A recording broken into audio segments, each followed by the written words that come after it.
TG പറഞ്ഞതിനോട് എനിക്ക് ഒരു തരിമ്പും യോജിപ്പില്ല. പക്ഷേ TG പറഞ്ഞതിനേക്കാൾ കടുപ്പിച്ചത് പറയാൻ പാടില്ലാത്തത് ആരൊക്കെയോ ഇവിടെ പറഞ്ഞിട്ടുണ്ട്. VS അച്യുതാനന്ദൻ സ്ത്രീവിരുദ്ധത പറഞ്ഞിട്ടില്ലേ? A വിജയരാഘവൻ പറഞ്ഞിട്ടില്ലേ? എത്രയോ കേരളത്തിൽ മുഖ്യധാര രാഷ്ട്രീയത്തിൽ സജീവമായി നിന്നിരുന്ന എത്രയോ പേർ ഇതിനേക്കാൾ വളരെ മോശമായ ഭാഷയിൽ സ്ത്രീവിരുദ്ധത പറഞ്ഞിട്ടുണ്ട്. അതായത് ആർക്കും കേട്ടാൽ ആദ്യ നിമിഷം തന്നെ മനസ്സിലാകുന്ന എത്രയോ കാര്യങ്ങൾ പറഞ്ഞിട്ടുണ്ട്. പക്ഷേ TG പറഞ്ഞത് TGയുടെ വ്യക്തിപരമായ അഭിപ്രായമായിരിക്കാം. TG അതിനർഹിക്കുന്ന ശിക്ഷ വാങ്ങിക്കോട്ടെ. പക്ഷെ എന്തിനാണ് TGയെ മാത്രം അവധി ദിവസം തൂക്കിയത്?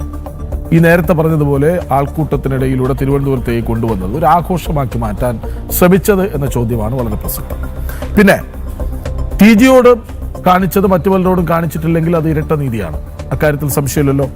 ആരെ പ്രീണിപ്പിക്കാനാണ് ഇത് ചെയ്യുന്നത് എന്ന മറ്റൊരു ചോദ്യം. ഈ അവധി ദിവസം തൂക്കുമ്പോൾ അതിൽ ഒരു കുറച്ചുകൂടി സന്തോഷം ഈ പിടികൂടുന്നവർക്കുണ്ടാവും. അതായത് രമേശ് ചെന്നിത്തലയ്ക്കൊക്കെ കുറച്ച് സന്തോഷം കൂടും. കാര്യം ഒരു ദിവസം അവിടെ വേറെ പരിഗണനകളൊന്നും കിട്ടില്ലല്ലോ. TG പറഞ്ഞത് തെറ്റാണെന്ന് RSS ആദ്യമേ പറഞ്ഞു.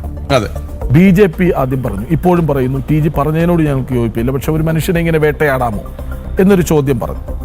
ആ അർത്ഥത്തിൽ BJPയും RSSും പൊളിറ്റിക്സിലെ വളരെ പോസിറ്റീവായ ഒരു ആസ്പെക്ട് കൂടി നമുക്ക് കാണിച്ചു തരികയാണ്. അതുകൂടി നമ്മൾ ചർച്ച ചെയ്യണമെന്നാണ് എൻ്റെ അഭിപ്രായം. കാരണം TG ചെയ്തതിനെയല്ല അവർ പിന്താങ്ങിയത്, TGയെ വേട്ടയാടുന്നതിനെയാണ്, ഇരട്ട നീതി TGയോട് കാണിക്കുന്നതിനെയാണ്.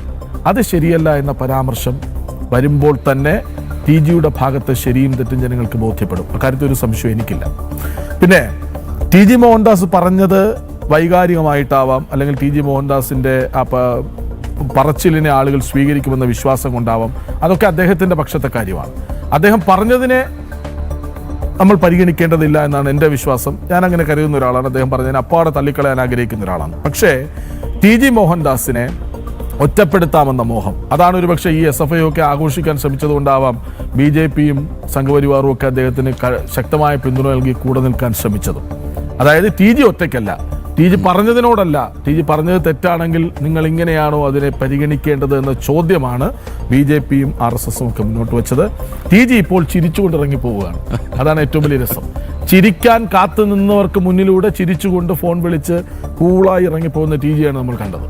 അപ്പോൾ രമേശ് ചെന്നിത്തലയ്ക്ക് തിരിച്ചടി കിട്ടി, സർക്കാരിന് തിരിച്ചടി കിട്ടി, ഇത് ആഘോഷിക്കാൻ കാത്തു നിന്നവർക്കും തിരിച്ചടി കിട്ടി. ഒരു ദിവസം പോലെ, നേരത്തെ രഞ്ജിത്ത് അമ്പാടി പറഞ്ഞതുപോലെ, ഒരു മിനിറ്റ് പോലും അകത്ത് കിടക്കേണ്ട ഗതികേട് വരാതെ തല ഉയർത്തിപ്പിടിച്ചാണ് TG ഇറങ്ങിപ്പോകുന്നത് എന്നത് കേരളം മറക്കില്ല സമീപകാലത്തൊന്നും.